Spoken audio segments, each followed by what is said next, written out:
नमस्ते। हमारे चैनल में आप सभी का स्वागत है।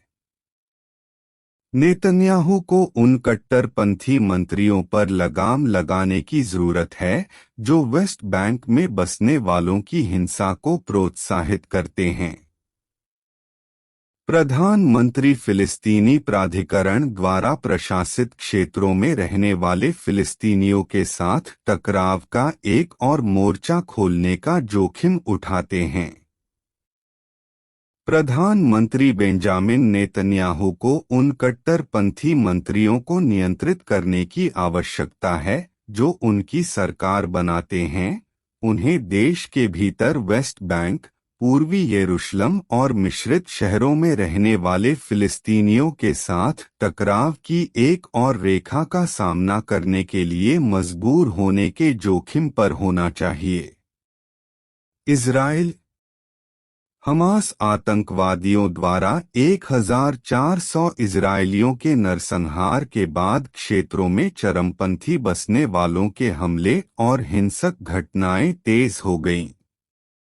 समाचार पत्र हारेट्स ने इस सप्ताह एक संपादकीय में कहा, इसे कहने का कोई अन्य तरीका नहीं है, बसने वाले वेस्ट बैंक में इजराइल को युद्ध में खींचने की भी कोशिश कर रहे हैं। इजराइल की आंतरिक सुरक्षा का जिम्मा अतिराष्ट्रवादी मंत्री इतामार बेन ग्विर को सौंपा गया है, जिन्हें अतीत में एक आतंकवादी संगठन से जुड़े होने, नस्लवाद भड़काने और नफरत फैलाने वाले भाषण को बढ़ावा देने का दोषी ठहराया गया था।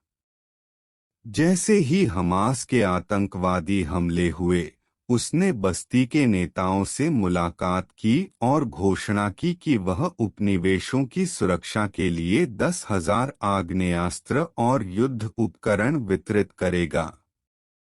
धुर दक्षिणपंथी और धार्मिक यहूदी पावर पार्टी के नेता बेन ग्विर नागरिक मिलिशिया बनाने, बस्तियों के बड़े पैमाने पर विस्तार को प्रोत्साहित करने और फिलिस्तीनी क्षेत्रों के कब्जे को प्रोत्साहित करने की परियोजना के लिए भी जिम्मेदार हैं।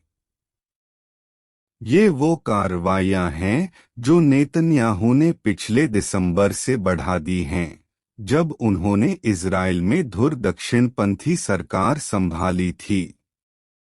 सुरक्षा के प्रभारी मंत्री ने यरूशलेम में मुसलमानों और यहूदियों के लिए सबसे संवेदनशील स्थान मस्जिदों के एस्प्लेनेड, जिसे टेम्पल माउंट भी कहा जाता है, का दौरा करके गड़बड़ी और व्यवधान का अभियान शुरू किया।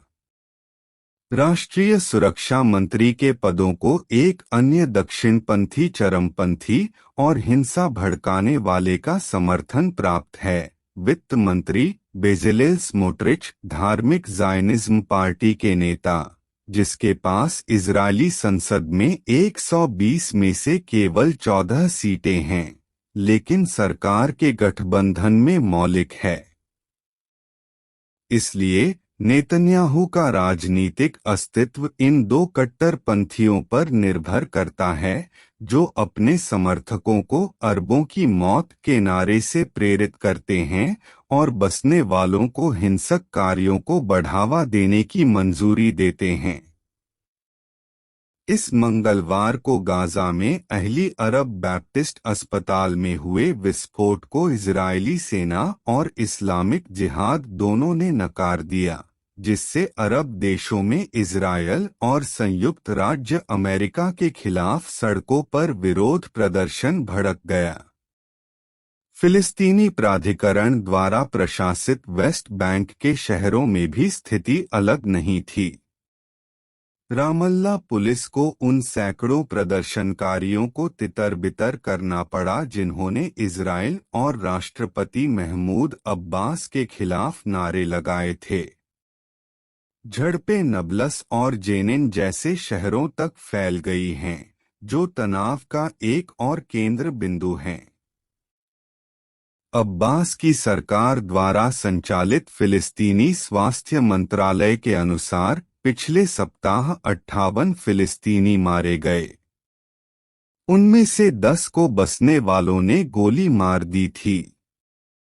स्पष्ट संकेत है कि हमास द्वारा किए गए नरसंहार के बाद वेस्ट बैंक में हिंसा बढ़ गई है। इस बात का जोखिम है कि लोकप्रिय गुस्सा इजराइल के भीतर अरबों और इजरायलियों द्वारा बसाए गए मिश्रित शहरों में हिंसा की लहर में फैल जाएगा, जैसा कि 2 साल पहले हुआ था। नेतन्याहू को अपने चरमपंथी सहयोगियों से आने वाले इस खतरे को रोकने के लिए शीघ्र कार्रवाई करनी चाहिए। अंत तक देखने के लिए आपका बहुत बहुत धन्यवाद। अच्छी जानकारी पाने के लिए चैनल को सब्सक्राइब करें। हम आपके मंगलमय दिन की कामना करते हैं।